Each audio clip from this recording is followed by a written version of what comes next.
우리 생애 최고의 해라고 하는 오래된 영화가 있습니다. 이 영화는 2차 세계대전이 끝나고 고향으로 돌아온 세 사람의 참전 군인들이 가족과 사회에 어렵게 적응하는 그런 과정을 통해서 그들이 겪은 아픔과 고통을 그려냈습니다. 영화 속에서 손갈고리를 한 등장하는 인물이 나오는데 2차 세계대전 때 공수부대원으로 참전했다가 포탄에 맞아서 두 팔을 잃은 장애인 해럴드 러셀이라고 하는 실존 인물입니다.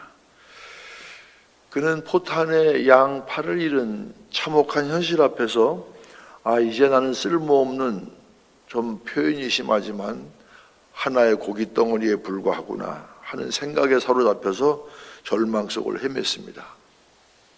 그러던 어느 날 그는 하나님의 은혜를 깨닫게 됩니다.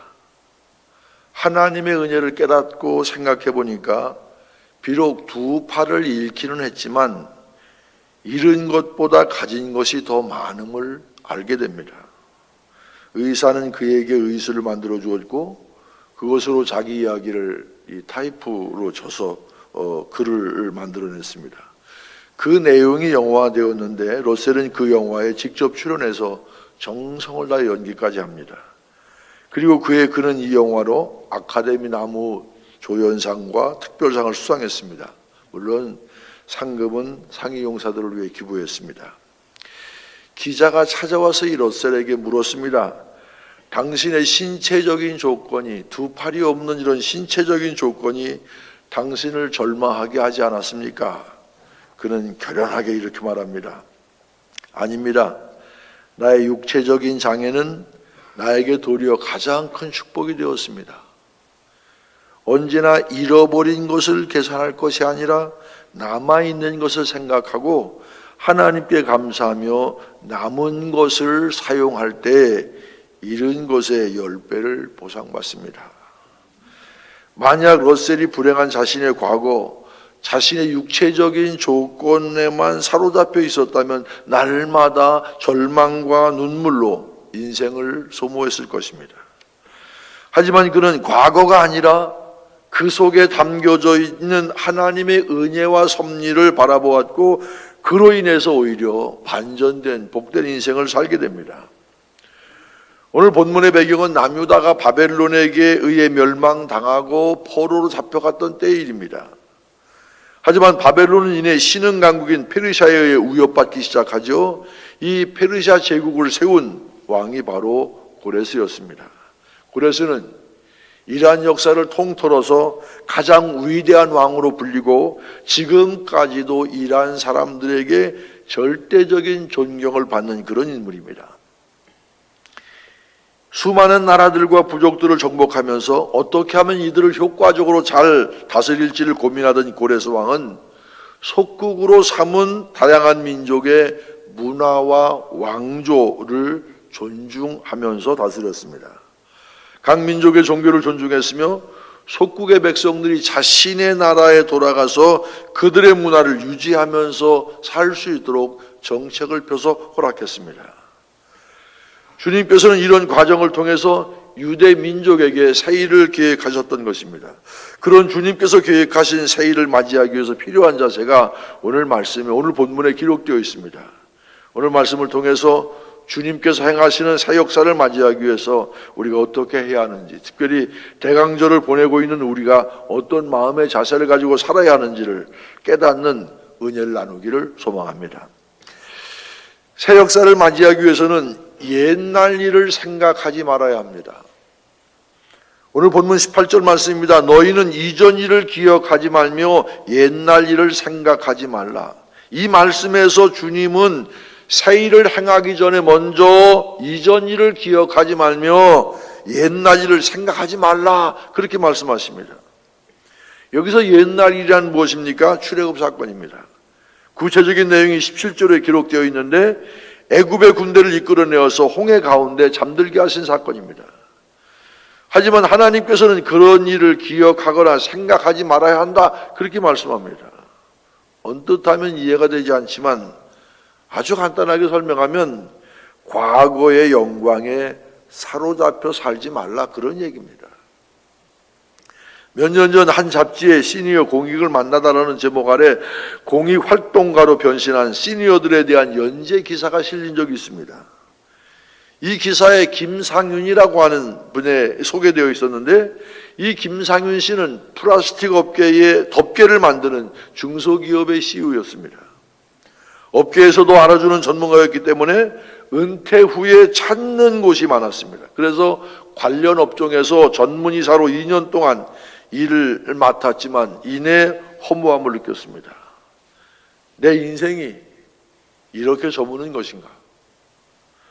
주도적으로 무엇인가를 하지 못하고 조언이나 해주는 뒷방 늙은이가 된 기분이 들었다, 그렇게 고백합니다. 그래서 그는 자리를 박차고 나와서 닥치는 대로 배웠습니다. 기술사, 컴퓨터 기술, 온갖 자격증을 은퇴 이후에 6개를 땄습니다. 이 자격증을 들고 김상윤 씨는 서울시청으로 향했습니다. 에너지 빈곤층을 도울 사람을 모집한다는 소식을 들었기 때문입니다.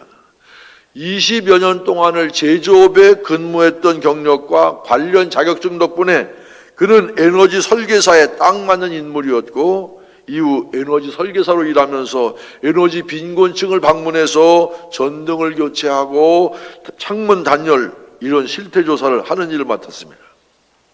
그분은 기자와의 인터뷰 중에 이렇게 말했습니다.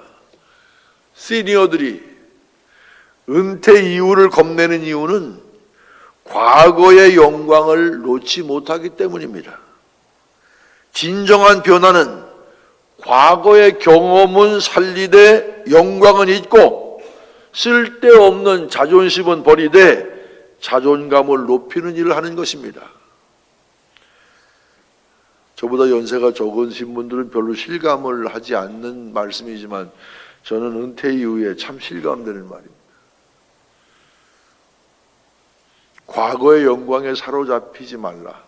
사실은 그 자리에 올라가는 것보다 내려가는 게 훨씬 더 어렵다는 얘기입니다. 제가 이 주일 오후 4시 반에 원로 목사 추대 예배를 드리고 그 다음날 월요일 새벽 5시에 공항으로 갔습니다. 그래서 한 400km를 산티아고 순례길을 걸은 기억이 납니다. 순례길을 올라가는데 한 코스에서 고개까지 올라가는데 상당한 시간이 걸리고 거리가 가파르고 높았어요. 그런데 고개를 내려가는 데는 별로 얼마 안 걸리고 한 3km밖에 남지 않았는데, 온 거에 비하면 요거 얼마 안 남았으니까 잠깐이면 가겠다 그렇게 생각했는데 내려가는 데 걸린 시간이 1시간 반이고 3km에 1시간 반. 자갈밭에다가 이 돌이 줄이 이렇게 있는데 도저히 힘들어요. 근데 보통 머릿속에 드는 생각이, 올라가는 것보다 내려가는 게 훨씬 힘들구나. 힘든 게 당연하구나. 은퇴 안 해보신 분들은 제가 무슨 얘기하는지 잘 실감이 안 되실 수도 있어요. 올라가는 것보다 내려가는 게 훨씬 힘들구나. 그런데 이런 이야기는 우리 인생에만 해당되는 것은 아닙니다. 우리 신앙에도 고스란히 적용됩니다. 과거의 신앙만 자랑하는 사람에게는 소망이 없습니다. 저는 제가 31년 목회했던 교회가 120년 역사, 121년 역사니까 4분의 1을 한 교회에서 목회를 했습니다. 그래서 신앙의 연주가 오래된 사람들을 많이 봐왔습니다. 과거에 예수님을 어떻게 믿게 되었고 얼마나 내가 대를 이어 교회에 헌신했는가 고백하는 일, 굉장히 소중한 일입니다. 그런데 그것으로 끝나면 절대 안 된다는 얘기입니다. 바로 지금 주님 앞에 내가 어떻게 서 있고 지금 어떻게 그분의 일을 감당하고 있는지 이어서 고백할 수 있어야 합니다. 안타깝게도 제가 본 많은 분들 가운데 과거의 신앙, 과거의 신앙의 경력, 신앙의 경험, 이것만을 자랑하는 분들 많이 있어요. 내가 왕년에는 시작해서. 근데 그런 얘기들이 요즘 세대들에겐 도전으로 받아들이지 않습니다. 요즘에 한국에 라떼, 꼰대 이런 얘기 많이 하잖아요. 오히려 듣는 일로 하여금. 그래서 과거에 당신이 그렇게 큰 일을 하고 그렇게 큰 은혜를 받았다면 그래서 그것이 지금 어떻게 됐다는 거예요. 그래서 뭔데? 오늘 성경 말씀에도 이전 일을 기억하지 말며 옛날 일을 생각하지 말라. 의미 없기 때문에 기억하지 말라는 것 아니고 잊어버려도 되기 때문에 생각하지 말라는 것 아닙니다. 출애굽 사건은 이스라엘 백성들에게 잊지 말아야 될 근원적인 은혜의 사건입니다. 하지만 과거의 은혜에만 머물러서는 아무것도 달라지지 않는다, 그런 얘기입니다. 은혜 받은 이야기 하지 말라는 얘기가 아니라 과거에 내가 이렇게 은혜 받았는데 이런 신앙의 경험을 했는데 지금 내 삶 가운데도 하나님께서 이렇게 역사하시고 이렇게 말씀하시고 이렇게 인도하시고 이런 고백이 뒤따를 수 있어야 한다는 얘기입니다. 여러분 어떻습니까? 과거 신앙생활 열심히 한 것이 잘못됐다는 것이 아니라 얼마든지 자랑하십시오. 그런데 중요한 것은 과거가 아니라 지금 내가 하나님 앞에 어떤 실존으로 서 있고 하나님 앞에 어떤 마음으로 어떤 결단하며 어떤 일을 감당하고 있느냐, 이것이 더 중요하다, 그 말씀입니다. 바라기는 지금 받은 은혜를 남들과 더불어 나누며 자랑하며 살 수 있는 여러분 되시길 주의 이름으로 간절히 축원합니다. 두 번째, 새 역사를 맞이하기 위해서는 기대해야 됩니다. 오늘 19절 말씀, 보라 내가 새 일을 행하리니 이제 나타낼 것이라. 너희가 그것을 알지 못하겠느냐? 반드시 내가 광야의 길을 사막의 강을 내리니. 이 말씀을 보면 주님께서 행하실 새 일이 드러나 있죠.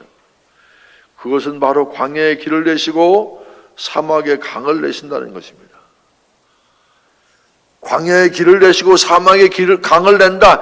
사실 이 두 가지는 현실적으로 불가능에 가까운 일입니다. 여러분 성지순례 하시면서 유대 광야를 보셨지 않습니까? 지금처럼 무슨 건축이나 토목 기술이 발달한 무슨 기계가 차가 이런 것 장비가 좋은 그런 시대가 아니라 옛날 그 시대에 그런 광야의 길을 낸다는 것이 쉬운 일이겠습니까? 못 낼 건 없지만 정말 힘든 일일 거예요. 거기다가 더욱이 사막에 강을 낸다는 것은 어떻게 보면 물이 없어 사막이 되는데 거기에 강을 낸다는 것은 불가능에 가까운 일입니다. 어떻게 마른 사막에 강물이 흐를 수 있겠습니까? 하지만 하나님께서는 그 불가능에 가까운 일을 하시겠다 말씀하십니다. 왜 이런 말씀을 하시는 것일까요? 우리가 이 세상에 발붙이고 살지만 사람의 생각으로 가능하지 않은 일이라고 포기하는 것이 아니라 사람의 생각으로 가능하지 않는 그 일도 하나님은 하실 수 있다는 얘기, 하시겠다 그 얘기입니다. 인간의 능력으로 불가능해 보이는 일이기 때문에 오직 하나님만이 하실 수 있는 그 일 하시겠다 선포하십니다. 역사적으로 보면 하나님의 새 일이 실제로 이루어졌습니다. 앞서 얘기한 것처럼 유대 백성들을 포로로 잡아갔던 바벨론은 페르시아 고레스 왕에 멸망당했습니다. 그리고 고레스 왕은 유대 백성들로 하여금 고향 예루살렘으로 돌아가서 성전을 재건하고 자기 문화, 자기 삶을 살 수 있도록 허락해 줬습니다. 이것이 그 유명한 고레스 칙령입니다. 흔히 한 나라를 정복하면 어떻게 합니까? 오래 갈 것도 없습니다. 일본이 우리나라를 지배할 때 우리 문화와 역사를 어떻게 했습니까? 글도 못 쓰게 했죠. 성씨도 바꿨습니다. 내선일체라 해서 우리나라도 일본처럼 바꾸려고 하지 않았습니까? 이게 통상 정복자들이 하는 일인데 페르시아와 고레스는 바벨론 때 포로로 잡아왔던 백성들을 돌려보냅니다. 자기 나라로 돌아가서 성전을 재건하려도 허락합니다. 그리고 자기의 종교와 문화를 지키도록 허락했습니다. 이건 고레스가 무슨 신앙이 있어 그런 것이 아니라 하나님이 고레스를 통해 그렇게 역사하신 것입니다. 하나님이 역사하시니까 우리가 인간적으로 이성적으로 할 수 없는 많은 일들을 바로 쏟아냈습니다. 지금도 대형박물관에는 고레스 칙령이 새겨져 있는 원형들이 보관되어 있습니다. 이사야 43장 19절 기록된 말씀처럼 주님의 세일이 일어나는 것입니다. 그런데 주님께서 이야기하신 세일은 2400년 전 페르시아 시대에만 일어나는 것 아닙니다. 주님께서는 지금 광야의 길을 내시고 사막의 강을 내시는 분입니다. 우리가 생각할 때 불가능하게 여겨져도 내 삶 가운데 역사하시면 하나님은 능히 그 일을 이루어 내실 줄로 믿습니다. 육신의 병에 들어있어도 이 코로나 시대에 사업이 어려워도 남편과 아내, 부모 자녀 갈등이 마음이 아파도 절망하지 않고 낙심하지 않고 끝까지 견디며 믿음으로 하나님 붙들고 나가면 하나님이 드디어 사막의 강을 내신 것처럼 기적을 우리에게 일으켜 주실 줄로 믿습니다. 광야와 같은 막막한 내 삶에도 사막과 같이 황폐한 내 삶에도 주님이 역사하시면 길이 생기고 강이 흐를 줄로 믿습니다. 사랑하는 드림교회 성도 여러분, 여러분은 왜 하고 많은 교회 가운데 이 교회 구성원이 되셨습니까? 이 교회를 통해서 이루고 싶은 여러분의 인생의 꿈, 신앙의 꿈은 무엇입니까? 드림, 꿈. 평생에 여러분이 이루고 싶은 꿈은 무엇입니까? 여러분을 통해서 이루고 싶어 하실 하나님의 꿈은 무엇일까요? 한 번쯤 우리가 깊이 생각하고 정리해야 될 문제입니다. 어찌하다가 미국 오셔서 그냥 사시는 것입니까? 여러분의 기대가 이곳에서 사시는 인생과 신앙의 여러분의 기대가 분명하셔야 그래야 하나님은 그 기대를 이루어 주실 텐데 무슨 기대를 갖고 사십니까? 새 일을 이루기 위해서 하나님이 주신 꿈을 잡고 기대하며 나아가시는 여러분들 되시기를 바랍니다. 새 역사를 맞이하기 위해서 세 번째, 하나님의 영광을 위해 살아야 됩니다. 오늘 본문 21절 말씀입니다. 이 백성은 내가 나를 위하여 지었나니 나를 찬송하게 하려 함이니라. 이 말씀은 우리가 주님의 뜻에 합당한 삶을 살아야 함을 분명히 말씀합니다. 주님께서 우리를 창조하신 이유가 무엇이냐? 이 백성은 내가 나를 위하여 지었나니 나를 찬송하게 하려 함이니라. 주님께서 우리를 이 땅에 내보내신 이유는 하나님의 영광을, 하나님께 영광 돌리는 삶, 주님께 찬송하는 삶, 그분을 높이는 삶, 그렇게 살라고 우리를 이 땅에 창조하시고 이 땅에 태어나게 하셨습니다. 그런데 우리는 무엇을 위해 살고 있습니까? 한국이나 미국이나 다 열심히 삽니다. 열심히 살아야 또 돈도 봅니다. 여러분 왜 그토록 열심히 돈 벌며 살아가고 있습니까? 열심히 돈 벌어야 카드 대금도 지불하고 론 받아서 산 집도 다 페이먼하고 자동차 할부금도 내고 아이들 교육도 시키고 매달 고정적으로 지출해야 하는 비용만 해도 산더미입니다. 그래서 그 비용을 마련하기 위해서 2개, 3개 직업 다 열심히 하지 않습니까? 가만히 있는다고 누가 돈 벌어다 주는 것 아니지 않습니까? 하지만 사실 깊이 생각해보면 우리가 이 세상을 사는 목적이 카드 빚이나 갚자고 집 살 때 론 받은 것 이거 상관하다고 그렇게 그걸 위해 사는 것은 아니지 않습니까? 우리가 아무리 열심히 산다고 해도 열심히 사는 것 자체가 우리 삶의 목적이 될 수는 없습니다. 열심히 사는 것은 삶의 한 방법일 뿐입니다. 방법보다 더 중요한 것은 목적인데 그리스도인에게 삶의 목적이란 바로 하나님께 영광 돌리는 삶입니다. 아멘을 별로 안 하시는 거 보니까 제 설교가 별로 이렇게 공감이 안 되시는 모양인데 저보고 야, 너 왜 사냐 그렇게 물으면 여러 가지 할 얘기 있겠지만 단 한마디, 그런즉 너희가 먹든지 마시든지 무엇을 하든지 다 하나님의 영광을 위하여 하라. 아무리 대단한 걸 하도 하나님 영광 가리는 그런 삶은 절대 살지 말아야 된다는 얘기입니다.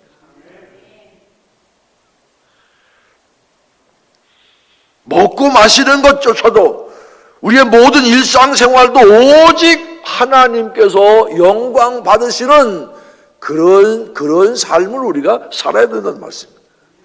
하나님께서 기뻐하시는 삶이 되기 위해서 우리가 맡겨진 일에 충성하는 겁니다. 아, 예수 믿는 사람은 뭔가 달라. 어떤 사람이 이 청소를 하는데 그냥 복음성가를 하면서 막 찬양을 하면서 그걸 보는 사람이 아니 뭐 청소부 하는 게 뭐 그렇게 신난다고 뭐 그렇게 대단하다고 그렇게 노래를 흥얼거리면서 하느냐고. 그래서 뭐가 그렇게 좋습니까? 은혜 받으니까 좋습니다. 아니 은혜 받으면 당신 뭐가 달라졌어? 은혜 받기 전에도 청소부, 은혜 받은 후에도 청소부 아니야. 뭐가 달라졌어? 그렇게 뭐 이렇게 직설적으로 묻지 않았겠지만 물었겠죠. 그랬더니 이분이 뭐라 그러냐면 은혜 받기 전과 은혜 받은 후 달라졌습니다. 은혜 받기 전에는 내가 보이는 곳만 청소했는데 은혜 받고 나서는 내가 안 보이는 곳까지 다 청소합니다. 그 한마디에 나간 거야. 이게 진짜 예수 믿는, 이게 진짜 은혜 받는 사람들의 모습이 아닙니까? 하나님께 영광 돌리기 위해서, 하나님 영광 가리지 않기 위해서 내가 좀 힘들지만 참고, 내가 좀 힘들지만 인내하면서 각자의 내 삶에 최선을 다할 때, 사실 뭐 공부하는 거, 출세하려고 공부하는 거 그거 아닙니다, 사실. 아니, 예수 믿는 사람이 정말 진실하구나, 성실하구나, 열심히구나, 정직하구나, 그렇게 인정받기 위해서 최선의 삶을 다할 때, 그럴 때 바로 하나님께서 하나님의 영광, 하나님께 뜻에 부합한 그런 삶을 사는 것 아니겠습니까? 2016년에 해외 봉사상 국무총리상을 수상한 박관태라고 하는 몽골 국립의과대학교 교수님이 있습니다. 이분은 2001년부터 몽골 울란바토르에서 선교, 봉사활동, 후학 양성, 긴급두호 등 그런 일을 하고 계십니다. 4년간 몽골에서 지내다 귀국해서 8년 동안 아산병원과 고대병원에 근무한 후에 2013년에 다시 산부인과 의사인 아내와 세 자녀를 데리고 몽골로 떠났습니다. 혈관외과와 신장이식을 전공해서 몽골 국립의과대학에서 학생들을 가르치던 이 박 교수님은 2015년에 비영리 혈액투석 전문병원인 아가페 기독병원을 세우게 됩니다. 이 병원은 혈액투석뿐만 아니라 죽음을 앞둔 환자가 평안한 임종을 맞도록 호스피스 환자를 무료로 돕는 병원입니다. 이 병원에는 한국인 4명과 몽골인 30여 명이 함께 일하고 있습니다. 이 박관태 교수님이 안정적인 삶을 버리고 봉사활동에 전념하게 된 데는 친구의 영향이 컸습니다. 고려대 의대 입학 동기인 심재학 씨와 함께 너는 내과를 하고 나는 애과를 하자. 그래서 레지던트를 마치면 같이 몽골에 가서 의료 봉사활동하자. 이렇게 굳게 약속을 하고 꿈을 키워나갔습니다. 그런데 레지던트 1년차가 끝날 때쯤 친구가 악성 림프종에 걸렸고 1999년 먼저 세상을 떠나고 맙니다. 그렇게 먼저 세상을 떠나면서 심지학 씨는 친구에게 같이 몽골에 못 갈 것 같아 미안해. 내가 내 몫까지 해줘. 이런 유언을 남겼고 그 친구의 유언을 지키기 위해서 2001년 몽골로 떠났던 것입니다. 몽골로 가서 처음 2년 6개월간 3,000건이 넘는 수술을 집도했고 15년 동안 여름 휴가 한 번 쓰지 않고 틈이 날 때마다 돌아다니며 봉사활동을 했습니다. 2016년 국무총리상을 받을 때 박관태 교수님 다음과 같이 수상소감을 밝혔습니다. 내가 받아야 될 상을 내가 받았다. 내 몫까지 열심히 하고 있으니 천국에서 다시 만나자. 박관태 교수님의 원래 꿈이 의료 선교가 되는 것이었습니다.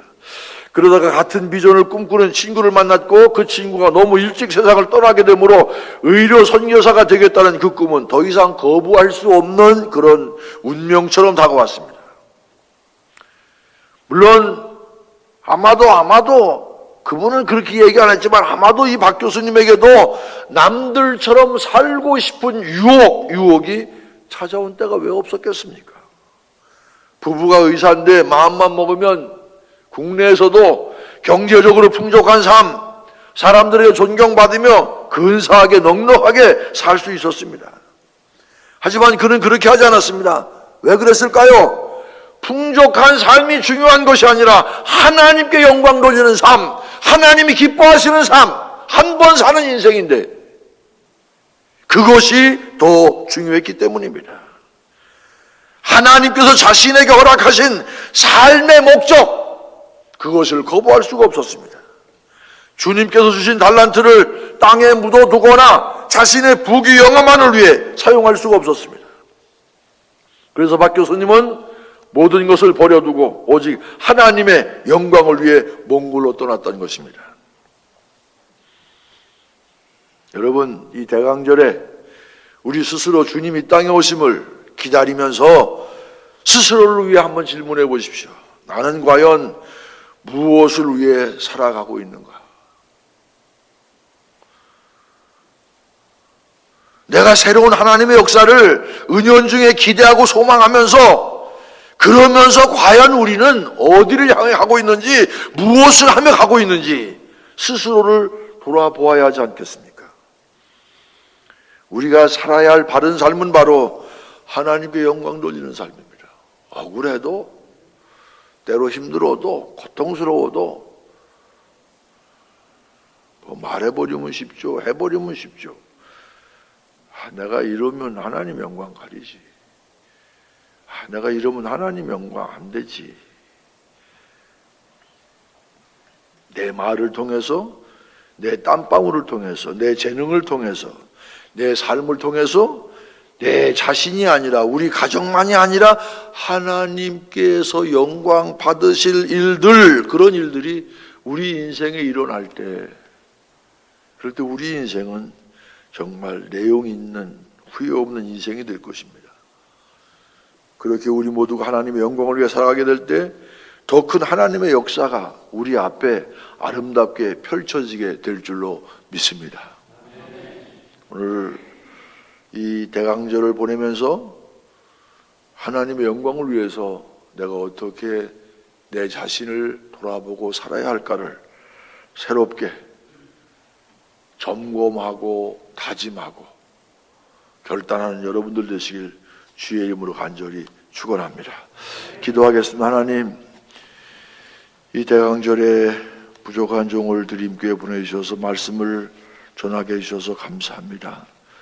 우리가 먹든지 마시든지 무엇을 하든지 하나님의 영광을 위해서 과거의 영광 잊어버리고 미래를 바라보고 하나님께 쓰임받는 기쁨과 은혜가 넘치는 삶을 살아가는 저희 모두가 되게 주여 인도하여 주옵소서.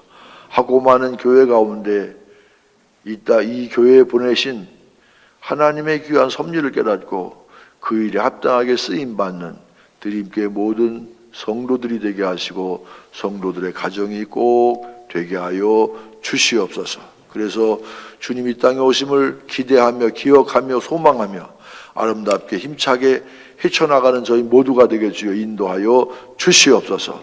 예수 그리스도의 이름으로 간절히 기도드립니다. 아멘.